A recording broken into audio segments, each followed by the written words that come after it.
الله أكبر يا علي مدد شرط 이란은 민주주의를 선택했습니다. 국민이 직접 뽑은 지도자가 있었습니다. 그런데 CIA가 그것을 무너뜨렸습니다. 민주주의의 상징이라는 나라가 다른 나라의 민주주의를 짓밟은 겁니다. 이 이야기를 하려면 500년 전으로 거슬러 올라가야 합니다. 지금 우리가 아는 이란이 만들어진 바로 그 순간부터 지난 편에서 하나의 패턴을 확인했습니다. 알렉산더가 와서 부셨습니다. 아랍이 와서 부셨습니다. 몽골이 와서 부셨습니다. 티무르가 와서 부셨습니다. 그런데 매번 같은 일이 벌어졌습니다. 정복자가 페르시아 문명 앞에 무릎을 꿇은 겁니다. 파괴, 흡수, 부활. 이것이 2000년간 반복된 패턴이었습니다. 그런데 15세기 말, 이 땅에서 전혀 다른 종류의 변화가 시작됩니다. 칼로 부수는 것이 아니었습니다. 안에서부터 바뀐 겁니다. 이란 서북쪽 아르다빌이라는 도시에 수피 교단이 하나 있었습니다. 수피라는 건 이슬람 안에서의 신비주의 수행 전통입니다. 수니파나 시아파처럼 종파가 아니라 기도와 명상을 통해 신과 직접 만나려는 수행 방식이라고 생각하시면 됩니다. 재미있는 건 이 수피 전통에는 이슬람 이전 페르시아의 흔적이 남아있다는 겁니다. 일부에서 다뤘던 조로아스터교를 기억하십니까? 빛을 숭배하고 명상을 중시하던 그 종교. 이슬람이 들어온 뒤에도 이란 사람들의 오래된 영적 전통은 완전히 사라지지 않았습니다. 수피즘 안에 스며들어 살아남은 겁니다. 이 교단의 이름이 사팝이었습니다. 처음에는 수니파 수피 교단이었습니다. 조용한 종교 집단이었습니다. 그런데 세대가 바뀌면서 두 가지 변화가 일어납니다. 하나는 점점 군사 세력으로 변해간 겁니다. 추종자들이 빨간 모자를 쓰고 다녔는데 이 모자 때문에 크질바쉬라는 별명이 붙습니다. 터키어로 빨간 머리라는 뜻입니다. 다른 하나는 수니파에서 시아파 쪽으로 기울어간 겁니다. 이유가 있었습니다. 바로 옆에 오스만 제국이 있었습니다. 수니파의 거대한 맹주였습니다. 사파비 교단이 세력을 키우려면 오스만과 다른 깃발이 필요했습니다. 시아파가 바로 그 깃발이 된 겁니다. 종교적 신념이기도 했지만 동시에 정치적 선택이기도 했습니다. 우리는 오스만과 다르다. 이 한마디를 위해 시아파를 택한 겁니다. 이 빨간 모자의 전사들이 점점 세력을 키워갑니다. 그리고 1502년 이 교단에서 한 소년이 나타납니다. 이스마일. 겨우 14살이었습니다. 14살짜리 소년이 군대를 이끌고 타브리즈를 점령합니다. 그리고 스스로를 샤, 그러니까 왕이라고 선언합니다. 사파비 왕조의 시작이었습니다. 그런데 이스마일이 왕이 되자마자 한 일이 있습니다. 이것이 500년 후 오늘날까지 이어지는 결정이었습니다. 시아파를 국교로 선포한 겁니다. 여기서 한 가지 질문이 생깁니다. 이슬람 하면 대부분 수니파를 떠올립니다. 전 세계 무슬림의 85% 이상이 수니파입니다. 사우디아라비아, 이집트, 터키, 인도네시아 전부 수니파입니다. 그런데 왜 이란만 시아파일까요? 답이 바로 여기에 있습니다. 1501년 이스마일 1세의 결정. 이 한 사람의 선택이 나라 전체의 정체성을 바꿔버린 겁니다. 문제가 있었습니다. 당시 이란 땅에 살던 사람들 대부분은 수니파였습니다. 시아파는 소수였습니다. 이스마일은 강제로 바꿨습니다. 수니파 학자들을 추방하거나 처형했습니다. 레바논과 이라크에서 시아파 성직자들을 데려왔습니다. 모스크에서 수니파 기도문을 금지시켰습니다. 저항하는 사람들은 목숨을 잃었습니다. 한 세대 만에 되는 일이 아니었습니다. 수십 년, 100년 넘게 걸린 과정이었습니다. 하지만 결국 이란은 시아파의 나라가 됩니다. 500년 전까지 이란 사람들 대부분은 수니파였습니다. 한 왕의 결정이 나라 전체의 종교를 바꿔버린 겁니다. 그리고 이 결정은 단순히 종교 문제로 끝나지 않았습니다. 사파비가 우려했던 그대로였습니다. 오스만이 움직입니다. 1514년 찰디란 표원에서 두 제국이 충돌합니다. 오스만의 셀림 1세는 대포와 화승총으로 무장했습니다. 사파비의 이스마일은 기병 중심이었습니다. 결과는 사파비의 참패였습니다. 화약 앞에서 기병은 무력했습니다. 이스마일은 전장에서 간신히 도주합니다. 수도 타브리즈를 빼앗기고 이후 다시는 전장에 나서지 않았습니다. 그런데 역설적인 일이 벌어집니다. 군사적으로는 졌지만 시아파 정체성은 오히려 더 굳어진 겁니다. 적이 생기면 정체성은 강해집니다.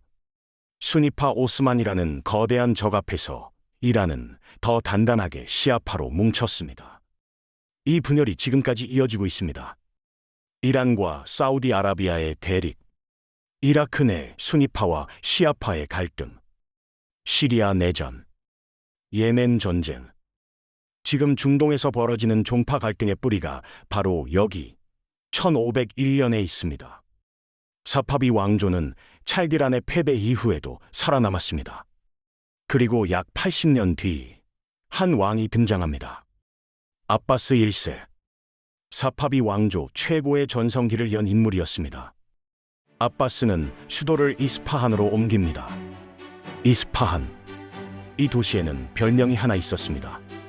에스파한, 네스페자한. 페르시아어로 이스파한은 세계의 절반이라는 뜻입니다. 그만큼 아름답고 거대한 도시였습니다. 아바스 1세는 이스파한에 거대한 광장을 만듭니다. 이맘 광장. 지금도 유네스코 세계유산으로 남아있는 세계에서 가장 아름다운 광장 중 하나입니다. 유럽에서 외교관과 상인들이 찾아왔습니다. 영국, 네덜란드, 포르투갈과 교역했습니다. 페르시아만에서 포르투갈 세력을 몰아내기도 했습니다. 사파비 왕조 아래서 페르시아는 다시 한번 부활한 겁니다.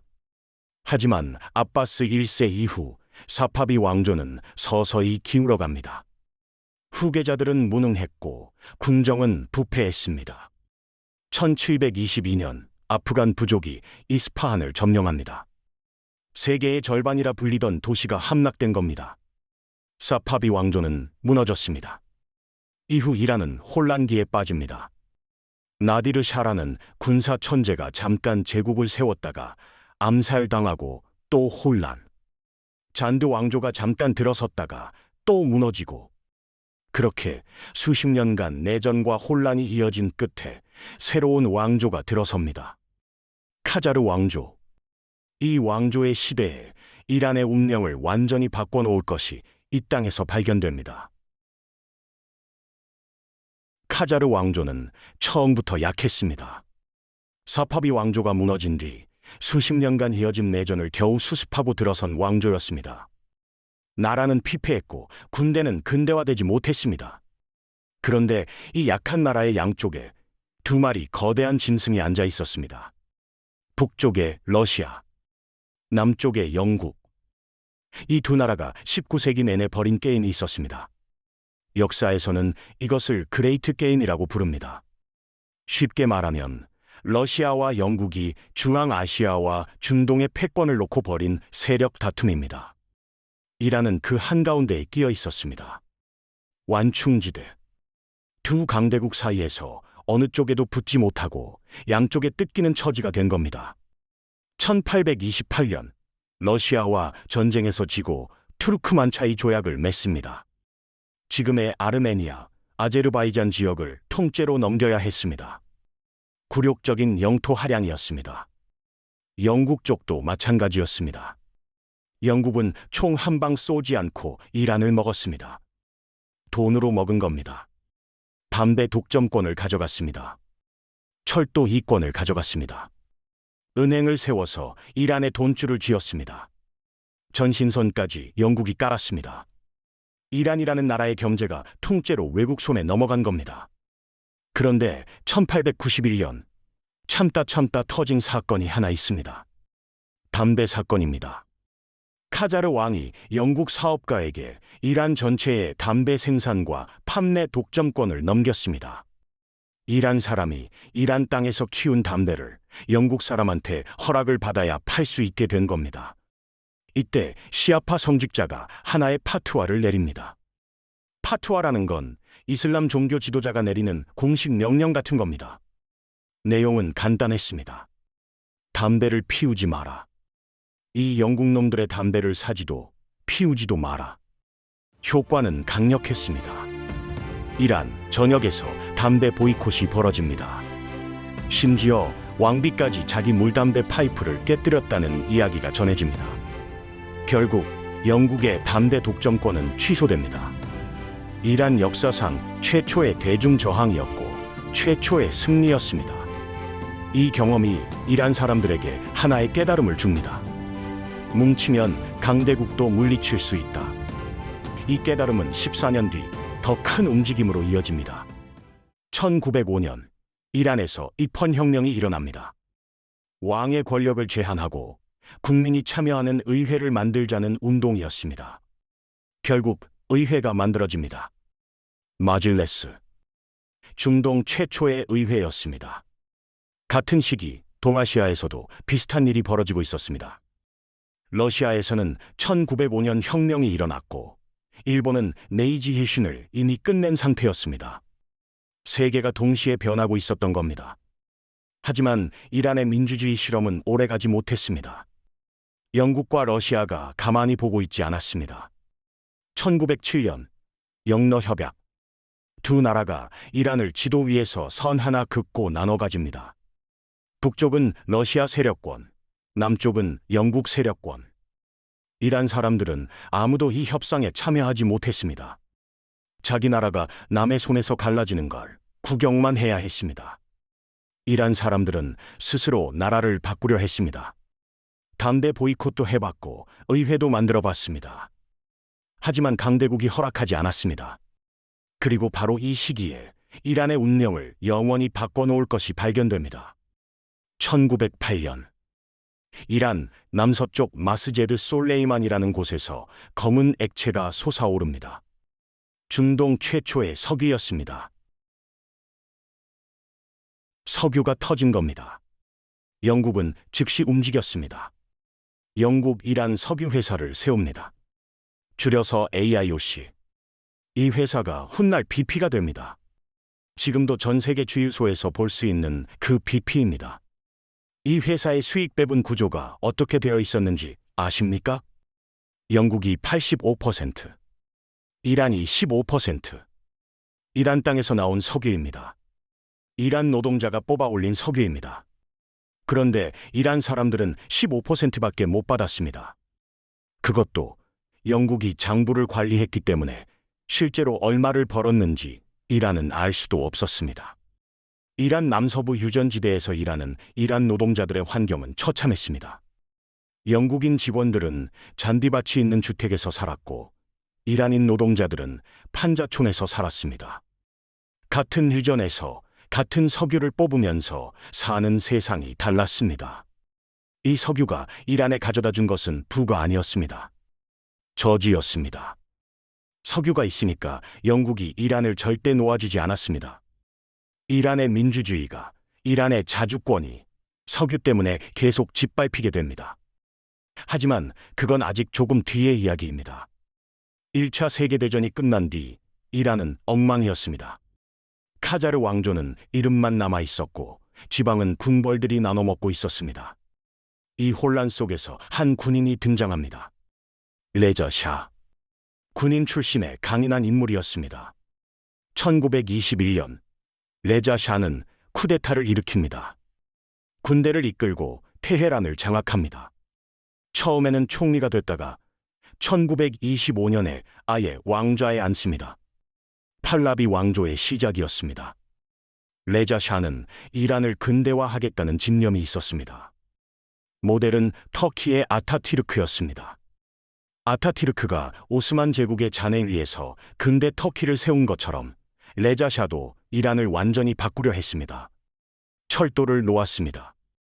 테헤란 대학을 세웠습니다. 서양식 법 제도를 도입했습니다. 그리고 여성의 히잡을 금지합니다. 공공장소에서 히잡을 쓰면 경찰이 강제로 벗겼습니다. 근대화를 하긴 했습니다. 하지만 방식이 문제였습니다. 반대하는 사람은 잡아 가뒀고, 언론은 통제했고, 부족장들은 힘으로 눌렀습니다. 근대화는 했지만 민주주의는 주지 않은 겁니다. 1935년 레자 샤는 하나의 결정을 내립니다. 나라 이름을 바꾼 겁니다. 페르시아에서 이란으로. 일부에서 다뤘던 그 단어를 기억하십니까? 이란, 아리아인의 땅이라는 뜻입니다. 히틀러가 외치던 바로 그 아리안이라는 단어가 여기서 다시 등장합니다. 레자 샤가 나라 이름을 바꾼 데에는 나치 독일의 아리안 이데올로기 영향이 있었다는 것이 학계의 분석입니다. 같은 아리안의 후예라는 동질감, 그리고 영국과 러시아에 대항할 새로운 동맹으로서 독일의 기대를 건 겁니다. 하지만 이 선택은 재앙을 불러옵니다. 1941년 2차 세계대전이 한창이던 때 영국과 소련은 레자 샤가 독일 쪽으로 기울었다고 판단합니다. 그리고 이란을 침공합니다. 영국은 남쪽에서, 소련은 북쪽에서 동시에 밀고 들어옵니다. 이란군은 며칠을 버티지 못했습니다. 레자 샤는 강제로 퇴위당합니다. 그의 아들이 왕좌에 앉습니다. 모하마드 레자 팔라비. 이때 이 젊은 왕의 나이 22살이었습니다. 아버지가 쫓겨나는 걸 보면서 왕이 된 겁니다. 이란은 근대화를 했지만 주인은 바뀌지 않았습니다. 석유는 여전히 영국의 것이었습니다. 영국이 85%를 가져가는 구조는 그대로였습니다. 이란 사람들 사이에서 분노가 쌓이고 있었습니다. 그리고 1951년 이 분노를 대변하는 한 사람이 나타납니다. 모하마드 모사데크. 유럽에서 법학을 공부한 귀족 출신의 정치인이었습니다. 감정이 격해지면 연설 도중 눈물을 흘리는 사람이었고, 때로는 기절하기도 했습니다. 이란 사람들은 이 모습을 약하다고 보지 않았습니다. 진심이라고 봤습니다. 1951년 모사데크가 총리에 취임합니다. 민주적 절차를 거쳐 의회에서 선출된 총리였습니다. 당시 이란의 정치 구조를 잠깐 짚고 가겠습니다. 앞에서 다뤘던 1905년 이펀 혁명, 기억하십니까? 그때 만들어진 의회가 살아있었습니다. 이란은 이펀 군주제였습니다. 왕은 있지만 실제 나라를 운영하는 건 총리와 의회였습니다. 영국식 시스템이라고 생각하시면 됩니다. 왕은 상징적 존재이고 선출된 총리가 실권을 가지는 구조였습니다. 팔라비 국왕은 이 구조가 불만이었습니다. 아버지 레자 샤는 혼자서 모든 것을 결정하는 강력한 왕이었습니다. 그런데 아들은 헌법에 묶여서 의회와 총리의 눈치를 봐야 했습니다. 모사데크는 여기서 한 발 더 나아갑니다. 국왕의 남은 권한마저 줄이려 한 겁니다. 군 통수권을 국왕에게서 총리에게로 옮기려 했습니다. 팔라비 국왕 입장에서는 모사데크가 자기 자리를 완전히 빼앗으려는 사람이었습니다. 이 갈등이 나중에 결정적 역할을 합니다. 모사데크가 총리가 되자마자 선언한 것이 있습니다. 석유 국유화. 우리 땅에서 나오는 석유는 우리 것이다. 영국이 85%를 가져가는 시대는 끝났다. 이란 국민들은 열광했습니다. 수십 년간 쌓인 분노가 터진 겁니다. 모사데크는 그해 타임지 올해의 인물로 선정됩니다. 아이젠하워 미국 대통령, 처칠 영국 총리를 제치고 선정된 겁니다. 전 세계가 이 작은 나라의 총리를 주목했습니다. 하지만 영국은 가만히 있지 않았습니다. 석유를 빼앗긴 영국의 반응은 즉각적이었습니다. 이란 석유를 사는 나라에는 제재를 가하겠다고 선언합니다. 해군을 보내 이란 항구를 봉쇄합니다. 세계 시장에서 이란 석유를 완전히 차단한 겁니다. 이란 경제가 흔들리기 시작합니다. 하지만 모사데크는 물러서지 않았습니다. 영국은 혼자서는 이란을 꺾을 수 없다는 걸 깨닫습니다. 그래서 미국의 도움을 요청합니다. 이때 영국이 쓴 논리가 있습니다. 모사데크는 공산주의자다. 이란을 소련에 넘길 것이다. 실제로 모사데크는 공산주의자가 아니었습니다. 오히려 자유주의 성향의 민족주의자였습니다. 하지만 1950년대는 냉전의 한복판이었습니다. 공산주의라는 단어 하나면 미국을 움직일 수 있었습니다. 미국이 움직입니다. CIA가 작전을 짭니다. 작전명 오퍼레이션 아약스. 이 작전을 지휘하러 이란에 들어간 사람의 이름이 기가 막힙니다. 케르민 루스벨트. 미국 26대 대통령 시어도어 루스벨트의 손자였습니다. 루스벨트라는 이름을 기억하십니까? 미국 민주주의의 상징 같은 가문입니다. 그 가문의 후손이 다른 나라의 민주주의를 무너뜨리러 온 겁니다. 케르민 루스벨트는 가짜 여권으로 이란에 입국합니다. 가방 안에는 현금이 가득했습니다. 약 100만 달러. 지금 가치로 환산하면 수백억 원에 달하는 돈이었습니다. 이 돈으로 무엇을 했는지 하나씩 말씀드리겠습니다.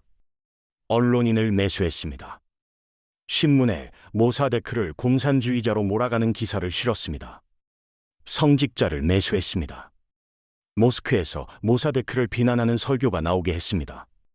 군인을 매수했습니다. 장교들에게 돈을 쥐어주고 쿠데타에 동참하게 만들었습니다. 그리고 가장 교활한 수법이 하나 있었습니다. 깡패와 폭력배를 고용해서 모사데크를 지지하는 것처럼 위장 시위를 벌이게 했습니다. 이 가짜 친 모사데크 시위대가 거리에서 폭력을 휘두릅니다. 상점을 부수고 사람들을 위협합니다.